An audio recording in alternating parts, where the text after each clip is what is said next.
Thank you for giving me the siesta slot. I remember that. This is where we need Invent Group doing the haka, not just me talking. Good afternoon, everyone. It's a privilege for me to be talking to you today about how BP is investing in a low-carbon future. I'm a great believer in technology. I think technology can help us hand over a better planet and a more sustainable society for our children. And technology can help us address the challenges that we have today in the energy world. And oh boy, we have challenges. It's a very exciting time to be in energy. It's a very challenging time. We have always had challenges. We always had them. About 11 years ago, when Jan was probably planning the first Ecosummit, you may all remember this, it's not that long ago, oil was reaching $150 a barrel.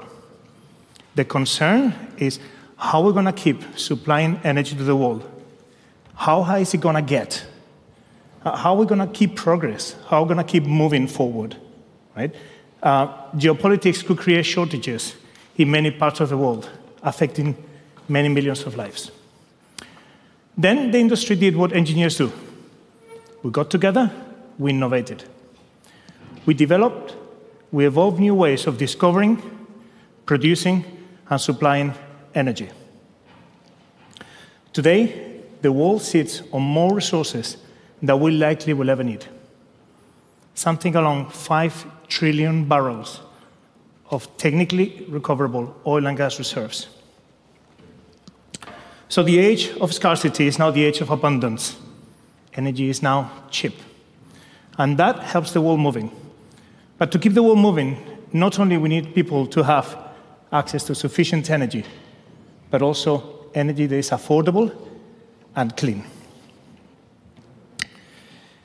With more energy, 2.5 billion people in the next 20 years can be lifted out of low incomes.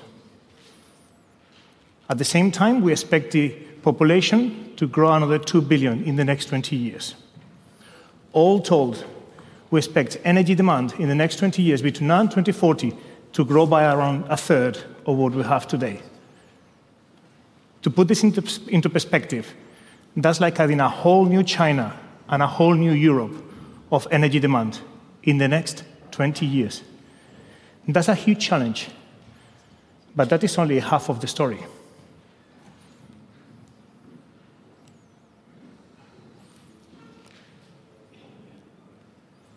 Jan, can I have some help? The green. Okay, that one, wrong one. Excuse me, technology. The other half of the challenge is that we need to reduce greenhouse gas emissions. Forecasts estimate that by 2040, greenhouse gas emissions could increase up to 10% from today's levels, just at the time where we need them to come down.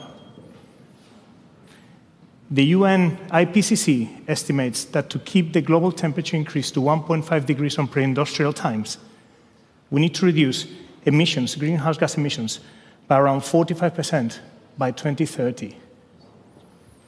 That's a huge challenge. So, on the one hand, we need to produce 1/3 more of the energy, more than we have ever produced or supplied.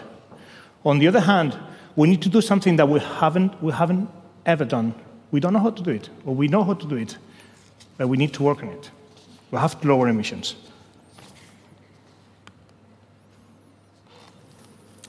Two decades ago, 1999, 2000, BP was one of the first energy companies to tackle the threat of climate change. We created businesses in the solar space, in solar, in wind, in biofuels. We invested billions. We invested billions because we wanted to make renewables a genuine alternative. Some of those investments worked out well, some others not so much. We were early, but I don't think we were wrong. We learned 2 very valuable lessons along the way. First lesson, in order to reduce emissions and supply more energy, we need to make every form of energy better and cleaner. Renewables are not going to be enough. Some forecasts, the most optimistic forecast, see in 2040 renewables producing about 30% of the global oil mix. So renewables are going to be very important, no doubt. They're critical, they're fundamental, but they are not the only answer. Remember, the Paris Agreement is not a race to renewables, it's a race to lower emissions. And let me put you an example here. In 1997, coal made 38% of the energy required to produce power, global. Can someone guess what percentage was coal to produce power global in 2017, 20 years later? 38%. That's a depressing figure. So there's a lot of room for improvement. So in BP, we believe that renewables are not the only answer. They're important. But renewables, by their nature, are intermittent. The sun doesn't always shine, the wind doesn't always blow. So we need to complement it with something that is low emissions, and we see that partner as gas. Gas is abundant, affordable, and can help us significantly lower emissions from where we are today. Second lesson, nobody can solve this problem on their own. A global problem requires a global solution. Governments, companies, society, investors, inventors, startups, universities, we all have to work together towards a solution. No one will do this alone. Of course, there will be leaders and there will be followers. In BP, we want to lead these efforts. We're a global company, and we can help with the dialogue across borders and across cultures. That's why we are changing our approach to a low-carbon future.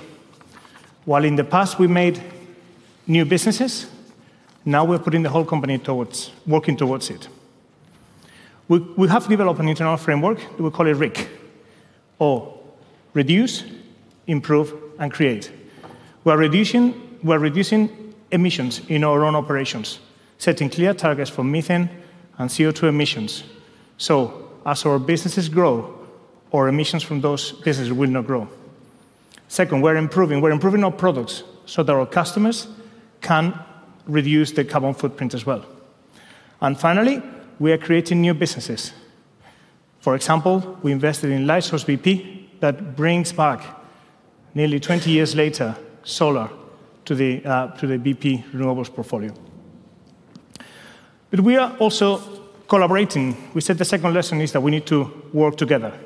In particular, I'm referring to the Oil and Gas Climate Initiative that brings together 13 of the biggest energy companies worldwide to tackle climate change. So, where does BP Ventures fit in all this? In BP Ventures, we just passed $500 million of investments in around 40 companies. These companies help BP advance the energy transition. We invest in the areas of mobility, low-carbon power, storage, bioproducts, digital technologies, and carbon-reducing technologies. Let me please highlight 3 of those. Fulcrum, a company, a pioneer in producing low-cost, low-carbon biofuels, in particular biojet, from a feedstock that is readily available all around the world, garbage. Solidia, a company with a technology that reduces the carbon footprint of concrete manufacturing in about 70%, and water consumption for that manufacturing process by 100%. And Voltaware, a company that have developed an energy monitoring tool to help domestic consumers, and commercial consumers understand the power consumption. So we cannot reduce energy consumption if we don't understand it. By the way, they are sitting around here. They will be presenting later. And I encourage you to go and talk to them about the tool.